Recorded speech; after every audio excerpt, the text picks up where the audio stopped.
नमस्कार, आप देख रहे हैं न्यूज़ वन इंडिया। मैं हूं आपके साथ ऋतु तोमर। बुलेटिन की शुरुआत करेंगे बड़ी खबर के साथ। बिहार में महागठबंधन पर एनडीए की जीत के बाद मशहूर शायर मुनव्वर राना ने विवादित बयान दिया है।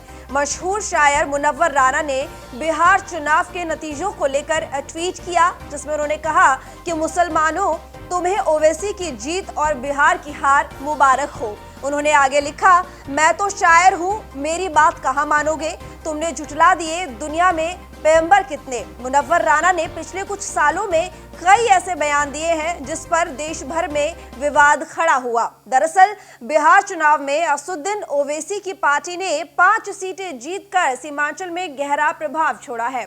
साथ ही मिथिला एवं कोसी इलाके में भी उसका असर देखा गया। तो एआईएमआईएम के ऐसे प्रदर्शन के कारण ही सीमांचल क्षेत्र में महागठबंधन के 2015 के चुनाव की तुलना में इस बार अपना प्रदर्शन बेहतर करने की उम्मीदों को गहरा झटका लगा है। और शायद इसी वजह से मशहूर शायर मुनव्वर राना ने ट्वीट करते हुए ये बात कही, जिसमें उन्होंने लिखा कि मुसलमानों, तुम्हें ओवैसी की जीत और बिहार की हार मुबारक हो। मैं तो शायर हूँ, मेरी बात कहाँ मानोगे, तुमने झुठला दिए दुनिया में पैगंबर कितने। तो अपने बयानों की वजह से अक्सर सुर्खियों में रहने वाले मुनव्वर राना ने एक बार फिर से विवादित ट्वीट कर ये जता दिया है कि आखिर उनकी मंशा क्या है। तो एनडीए की जीत के बाद मशहूर शायर मुनव्वर राना ने ये विवादित बयान दिया और उसमें उन्होंने कहा है कि मशहूर, आपको बता दें, जिसमें उन्होंने कहा है, मुसलमानों, तुम्हें ओवैसी की जीत और बिहार की हार मुबारक हो। उन्होंने आगे लिखा, मैं तो शायर हूँ, मेरी बात कहाँ मानोगे, तुमने झुठला दिया दुनिया में पैगंबर कितने। मुनव्वर राना ने पिछले कुछ सालों में कई ऐसे विवादित बयान दिए जिस पर देश भर में विवाद खड़ा हुआ। दरअसल बिहार चुनाव में असदुद्दीन ओवैसी की पार्टी ने 5 सीटें जीतकर सीमांचल में गहरा प्रभाव छोड़ा है। साथ ही मिथिला एवं कोसी इलाके में भी उसका असर देखा गया और एआईएमआई के ऐसे प्रदर्शन के कारण ही सीमांचल क्षेत्र में महागठबंधन के 2015 के चुनाव की तुलना में इस बार अपना प्रदर्शन बेहतर करने की उम्मीदों को गहरा झटका लगा है। और वहीं बिहार में एनडीए जीत कायम करने में कामयाब हुई और जीत हासिल करने में एनडीए कामयाब हुई, तो कहीं ना कहीं उनका इरादा या जिस तरीके से उन्होंने ट्वीट किया है उसमें यही कहना चाहते हैं कि असदुद्दीन ओवैसी की वजह से शायद एनडीए जीत गई। अगर वो ना होते तो महागठबंधन वहां पर जीत जाता।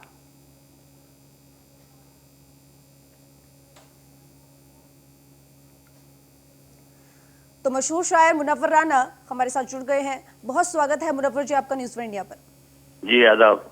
जी मुनव्वर जी, आपने एक ट्वीट किया है जिसमें आपने लिखा है कि मुसलमानों, तुम्हें ओवैसी की जीत और बिहार की हार मुबारक हो। मैं तो शायर हूँ और मेरी बात कहाँ मानोगे, तुम इतला दिए दुनिया में पैगंबर कितने। आपसे थोड़ा सा स्पष्टीकरण चाहूंगी यहाँ पर कि जी, आपसे थोड़ा एक्सप्लेनेशन चाहूंगी विस्तार से इस ट्वीट को लेकर।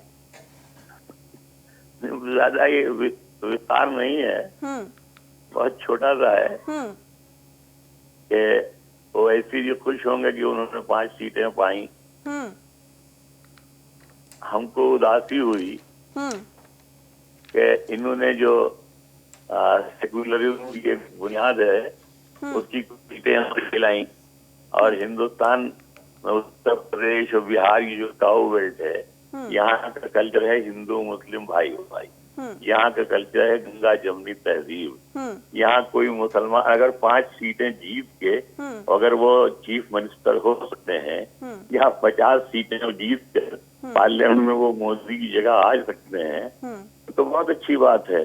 लेकिन उन्होंने बिहार की जो महागठबंधन की जीत थी उसमें रोड़े अटकाने का काम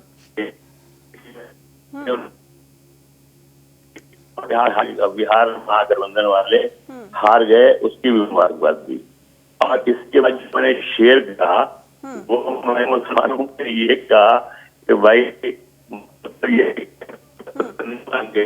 इस तरह जो वोट बांट कर सीटें और 3 सीटों या कम्युनलिज्म के बेस पर आप फिर गिरना अगर आप पैदा करना चाह रहे हैं तो फिर आप लाखों कटवा रहे हैं। जाता है, लड़ाता है और जाता है। तो आवाज हो जाना चाहिए जो दुनिया में घर ले करके, लखनऊ में एक घर लेकर के यहाँ रहे देने नहीं है। लेकिन यहाँ कल वोट लेंगे, बर्बाद कर देंगे, चले जाए, तो हम इसकी इजाजत नहीं देना चाहते हैं। फिर उन्होंने ये भी कहा किया कि नहीं मुनव्वर जी, मेरा सवाल आपसे यहाँ पर अब ये है कि जिस तरीके से आपने ये ट्वीट किया है कि मुसलमानों तुम्हें ओवैसी की जीत और बिहार की हार मुबारक हो, तो यानी कि जैसे ये एक कोट किया है आपने इस ट्वीट में कि मुसलमानों, क्या ये जरूरी है कि सारे मुसलमान किसी एक ही पार्टी को वोट दें? क्या वो अपनी मनपसंद के अनुसार किसी और अन्य पार्टी को वोट नहीं दे सकते? नेवर। क्यों? मेरा ये नहीं था, मैं ये कह रहा हूँ, मैं कह रहा हूँ कि अभी जो हालात है इसके, उसमें वैसी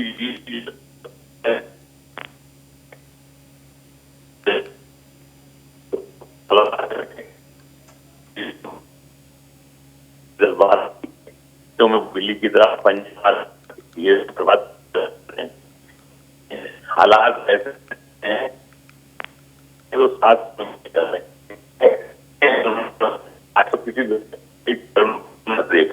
ठीक ठीक मुनव्वर जी, बहुत धन्यवाद। जी मुनव्वर जी, बहुत धन्यवाद आपका न्यूज़ वन इंडिया के साथ जुड़ने के लिए।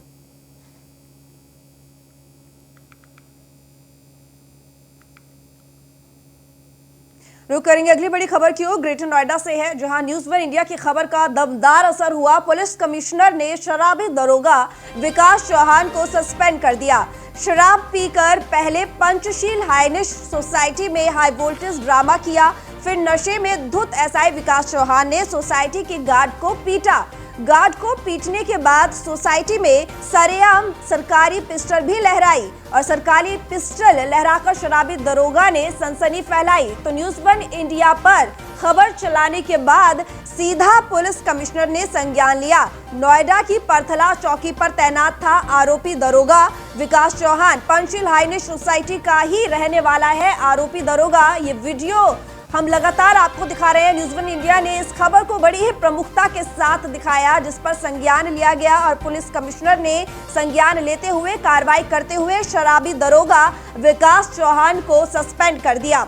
तो शराब पीकर पहले पंचशील हाइनिश सोसाइटी में हाई वोल्टेज ड्रामा किया दरोगा ने और फिर नशे में धुत एसआई विकास चौहान ने सोसाइटी की गार्ड के साथ मारपीट भी की, उसको पीटा।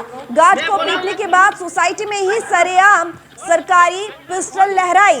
तो सरकारी पिस्टल लहराकर शराबी दरोगा ने सनसनी फैलाई, पूरी धाक जमाने की कोशिश की, वर्दी की भी और साथ में सरकारी पिस्टल से भी। तो न्यूज़ वन इंडिया पर खबर चलाने के बाद सीधा पुलिस कमिश्नर ने संज्ञान लेते हुए विकास चौहान एसआई को निलंबित कर दिया। तो न्यूज़ वन इंडिया पर खबर चलने के बाद यह असर हुआ और पुलिस कमिश्नर ने इस पर संज्ञान लिया। नोएडा की परथला चौकी पर तैनात था आरोपी दरोगा विकास चौहान।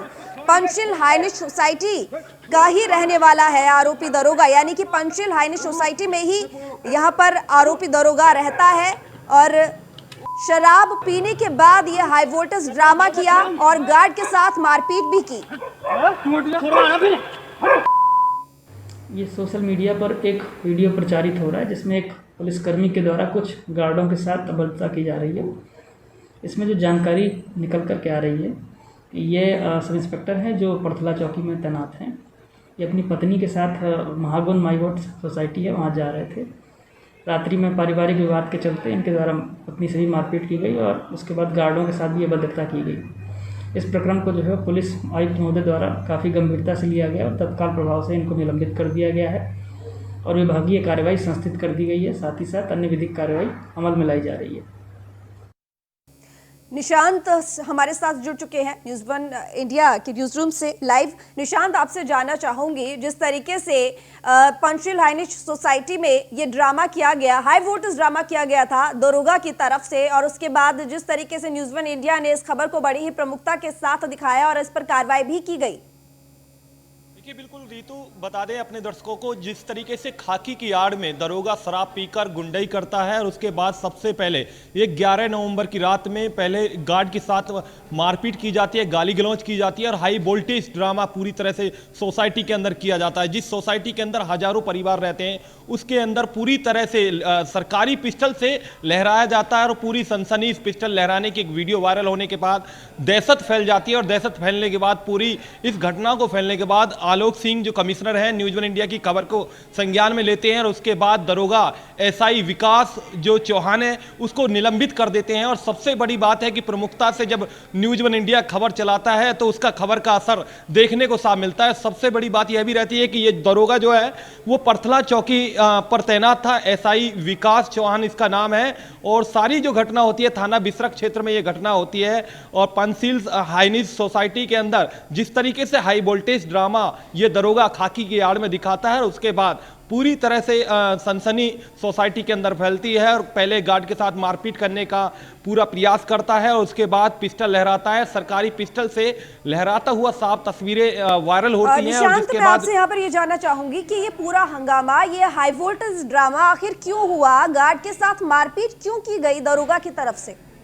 देखिए, जो जानकारी के मुताबिक पुलिस के अधिकारियों का कहना है कि हाई वोल्टेज ड्रामा की जो वीडियो वायरल हुई है, विकास चौहान जो सब इंस्पेक्टर है वो सोसाइटी पंसील हाइनिस सोसाइटी के अंदर ही रहता है। अपनी पत्नी के साथ उस समय वो जाता है। पहले सबसे पहले कहा सुनी उसकी गार्ड से होती है और गार्ड से कहा सुनी होने के समय शराब पीकर पूरी तरह से नशे में रहता है, शराब के धुत नशे में रहता है। उसके बाद गार्ड के साथ वो मारपीट, जो सुरक्षा कर्मी है उसके साथ मारपीट करने का प्रयास करता है। फिर उसके बाद जो वहाँ पर कुछ लोग सोसाइटी के अंदर जो लोग रहते हैं वो वीडियो बनाते हैं, वीडियो वायरल होता है और वायरल होने के बाद पूरी तरह से जो सोसाइटी में रहने वाले लोग हैं वो पूरी तरह से इस दरोगा की सरकारी एक पिस्टल से जब वीडियो वहाँ पर जो हाथों से लहराता है और डराने का प्रयास करता है, लोग डर जाते हैं और दहशत में आ जाते हैं। जिस पूरे मामले को देखते हुए न्यूज़ वन इंडिया ने जब प्रमुखता से खबर को दिखाया तो आलोक सिंह, कमिश्नर गौतम बुद्रगर ने इस पूरे मामले का संज्ञान लिया है और संज्ञान लेकर सबसे पहले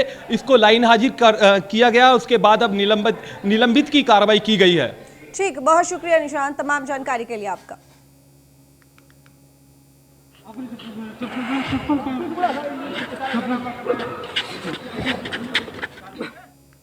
ग्रेटर नोएडा में दबंगों का कहर, लाठी डंडे और ईंट से युवक पर बेरहमी से वार किए गए। दबंगों ने हाथ में तमंचा लेकर युवक को छत से नीचे फेंक दिया। सीसीटीवी में कैद हुई पूरी वारदात। घायल युवक को अस्पताल में भर्ती कराया गया। दादरी थाना क्षेत्र के डाबरा गांव की ये वारदात है। तो तस्वीरें आप देख सकते हैं, एक्सक्लूसिव तस्वीरें इस वक्त आप न्यूज़ वन इंडिया की टीवी स्क्रीन पर देख रहे हैं। ग्रेटर नोएडा में दबंगों का कहर, लाठी डंडे और ईंट से युवक पर बेरहमी से वार किए। दबंगों ने हाथ में तमंचा लेकर युवक को छत से नीचे भी फेंक दिया और ये पूरी वारदात सीसीटीवी कैमरे में कैद भी हुई। घायल युवक को अस्पताल में हालांकि भर्ती करा दिया गया है। दादरी थाना क्षेत्र के डाबरा गांव की ये पूरी वारदात है। ये पूरा वीडियो आप इस वक्त देख रहे हैं कि किस तरीके से ये दबंग युवक के साथ मारपीट कर रहे हैं। लाठी डंडों से पीटा गया, ईंट से पीटा गया और उसके बाद में तमंचा लेकर युवक को छत से नीचे फेंक दिया गया। ये तस्वीरें देखिए, अब युवक को नीचे फेंक दिया गया तमंचा लेकर। पहले युवक को छत पर मारा पीटा गया, लाठी डंडों से पीटा गया और उसके बाद ईंट से वार किए गए और थोड़े ही देर बाद हाथ में तमंचा लिए युवक को छत से नीचे फेंक दिया। और ये जिस पर आप देख सकते हैं साफ, ये छत है जहां पर कुछ लोग दिखाई दे रहे हैं। ये मारपीट कर रहे हैं युवक के साथ कुछ दबंग और लाठी डंडों से पीट रहे हैं युवक को, ईंट से वार किए बहुत सारे और थोड़ी देर बाद ये इसको नीचे गिरा देते हैं। ब्रेक के बाद एक बार फिर स्वागत है। लखनऊ से खबर है जहां पर डिप्टी सीएम केशव प्रसाद मौर्य ने श्रद्धांजलि दी। मदन मोहन मालवीय को उनकी पुण्यतिथि पर याद किया। चित्र पर माल्यार्पण कर श्रद्धांजलि अर्पित की। अपने आवास सात कालिदास मार्ग पर अर्पित की श्रद्धांजलि। चित्र पर माल्यार्पण अर्पित कर श्रद्धांजलि दी गई। मदन मोहन मालवीय की पुण्यतिथि पर उन्हें याद किया गया डिप्टी सीएम केशव प्रसाद मौर्य द्वारा।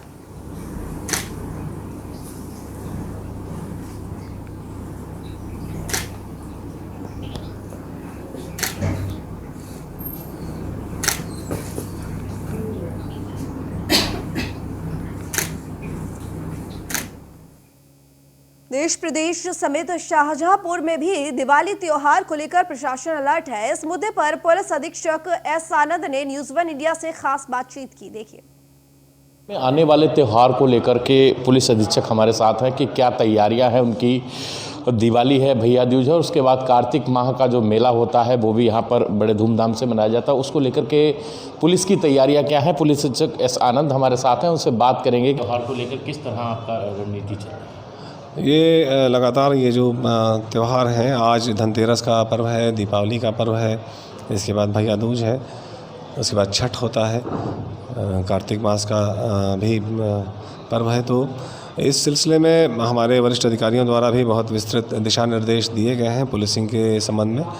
हम लोग यहाँ प्राइमरीली ये व्यवस्था सुनिश्चित कर रहे हैं, एक तो यातायात की सुगमता बनी रहे। टीआई को बताया गया है और सीओ ट्रैफिक को कि एक ट्रैफिक प्लान कर लें। अभी आपने देखा होगा कि अभी 3 दिन तक का एक डाइवर्जन प्लान दिया गया है, सो दैट जो भी बाज़ार वगैरह करने के लिए लोग जाएं उनको आसानी हो, कोई दिक्कत परेशानी का सामना ना करना पड़े। इसके अलावा जो प्रमुख बाज़ार हैं उनमें जो हमारी 112 की जो गाड़ियां हैं, PRVs हैं, उनको भी ये निर्देश दिए गए हैं कि वो बाज़ार में उनकी प्रेजेंस रहे, सो दैट पब्लिक में कॉन्फिडेंस का वो भाव रहे। सर, सबसे बड़ी देखा जाता है कि जैसे त्यौहार जब आता है तो उपद्रवी जो है, जो शराब पीकर के लोग उपद्रव करते हैं, उनको लेकर के क्या तैयारियां पुलिस की, कैसे उनको चिन्हित कर पकड़ेंगे? एग्जैक्टली शराब पीकर उपद्रव करने वाले को चिन्हित करने की आवश्यकता नहीं है, वो स्वतः दिख जाता है जब वो ऐसी हरकतें करता है। जैसा मैंने बताया, बाज़ारों में हमारे पुलिस की प्रेजेंस हम इंश्योर कर रहे हैं, सो दैट कोई भी इस तरह की बात हो, ऐसी गतिविधि हो तो तत्काल उस पर कार्रवाई सुनिश्चित की जा सके और एक आत्मनिर्भरता हो। तो इसी परिप्रेक्ष्य में मैं पुनः आप सबको बहुत बहुत बधाई और शुभकामनाएं देता हूं और विश्वास दिलाता हूं कि आप सबका पर्व बहुत आनंदपूर्वक बीते। तो ये थे हमारे साथ पुलिस अधीक्षक एस आनंद महोदय, जिन्होंने इस तक बात को रखा। दीपक दीक्षित, न्यूज़ 1 इंडिया, शाहजहांपुर।